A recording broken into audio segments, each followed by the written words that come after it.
publicado em 1844 sob o pseudônimo de Vigilius Alfinensis. O conceito de angústia é uma das obras mais complexas e fundamentais de Kierkegaard, situada entre a filosofia e a teologia. Ela representa um dos pontos de virada do pensamento ocidental sobre a existência, antecipando não apenas o existencialismo moderno, mas também a psicologia profunda. O livro parte de uma reflexão aparentemente abstrata, que é a angústia, mas se desenvolve como um estudo da liberdade humana, do pecado original e da relação entre inocência e culpa. Kierkegaard não trata a angústia como um simples sentimento psicológico, mas como uma categoria ontológica. Ela é o estado que precede e acompanha a possibilidade da escolha, o vértice em que o homem se confronta com a sua própria liberdade e com o abismo da própria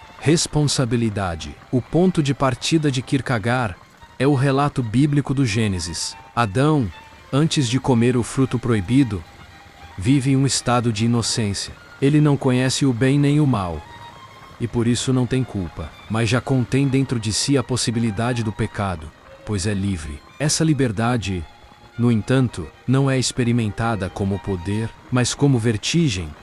E essa vertigem é a angústia. A célebre formulação do filósofo é: a angústia é a vertigem da liberdade. O homem, ao perceber que pode escolher, que está diante da possibilidade de transgredir, sente a vertigem de poder fazê-lo. Não há ainda o ato, apenas a possibilidade. Mas é justamente essa possibilidade que o desestabiliza. Para Kierkegaard, o pecado surge não de uma necessidade externa, mas da liberdade interior. Adão cai não porque era mau, mas porque era livre. E a angústia é a antecâmara dessa queda, o tremor que antecede o salto. Esse raciocínio inverte o modo como a tradição filosófica vinha tratando a liberdade. Para os gregos, sobretudo para Aristóteles, a liberdade estava ligada à racionalidade, à capacidade de escolher o bem, de acordo com a virtude.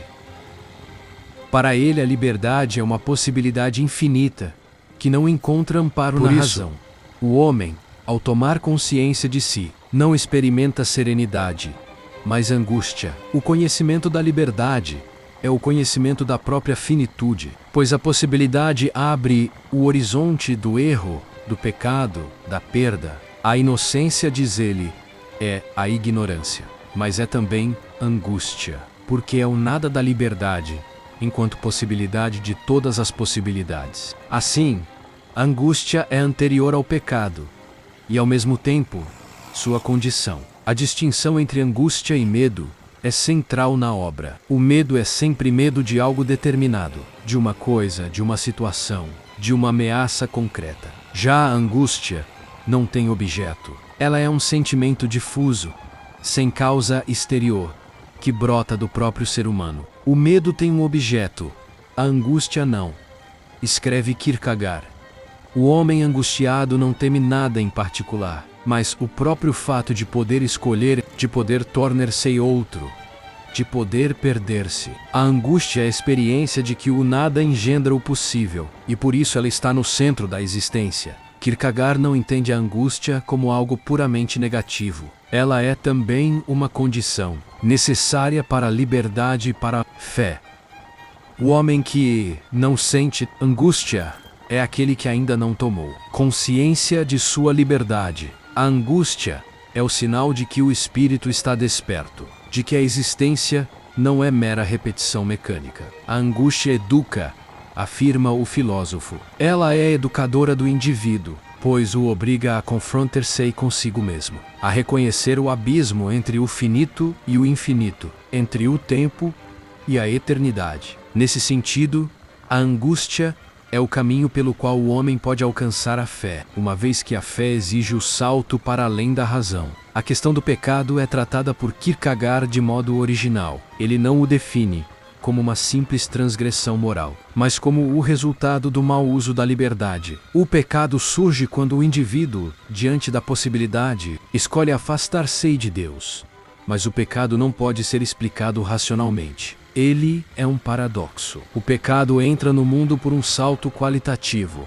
escreve Kierkegaard. Não há um processo gradual entre a inocência e o pecado. Há uma ruptura, um salto que marca o nascimento da culpa. O homem não pode compreender plenamente esse salto, pois ele se dá na esfera da liberdade, que é incompreensível para o pensamento lógico. Essa impossibilidade de explicação é o que mantém a angústia viva no interior da existência humana. A reflexão de Kierkegaard ultrapassa a teologia para tocar a própria estrutura da subjetividade. Ele descreve a existência humana como um movimento entre o finito e o infinito. O homem é um ser temporal, mas capaz de pensar o eterno. É limitado, mas dotado de uma liberdade que o transcende. Essa tensão não se resolve.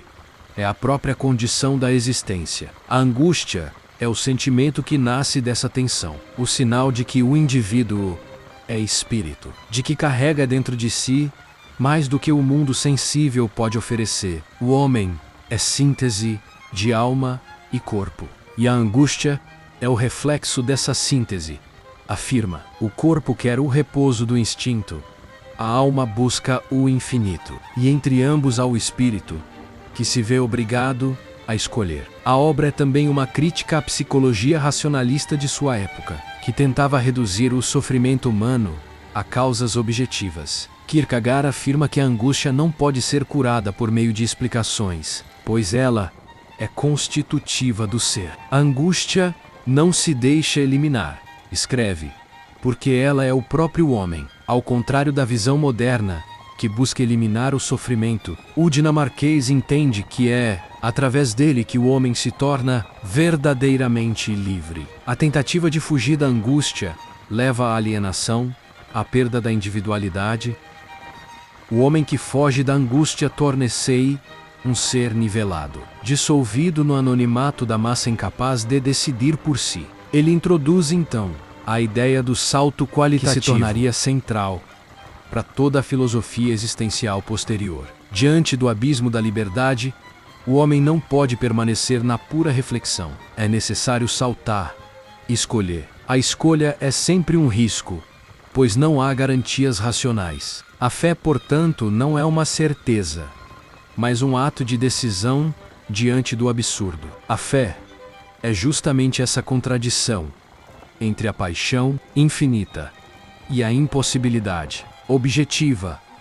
Escreve: é nesse salto, nesse ato irracional e absoluto, que o indivíduo se torna singular. A angústia, portanto, é o preço e o prenúncio da fé. A influência de o conceito de angústia foi imensa. Kierkegaard inaugurou uma nova forma de pensar o homem, deslocando a filosofia da essência para a existência, do universal para o individual. Autores como Heidegger, Jaspers, Sartre e Tillich reconheceram nessa obra a origem de uma nova ontologia do humano. Heidegger, em especial, tomará a angústia como o estado fundamental, em que o ser humano se revela a si, mesmo como ser para a morte. Mas enquanto Heidegger vê a angústia como reveladora do nada, Kierkegaard a entende como reveladora de Deus. O nada é apenas a sombra da possibilidade do divino. Ao fim,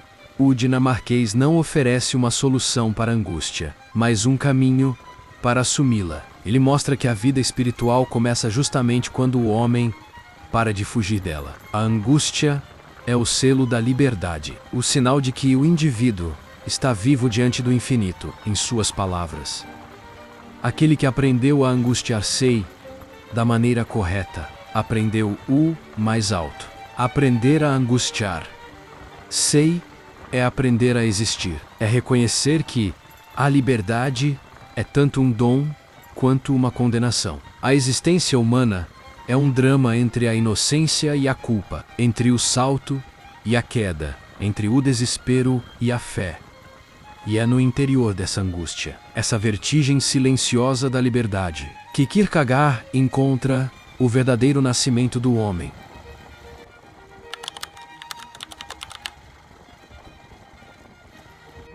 Aurelius Solis.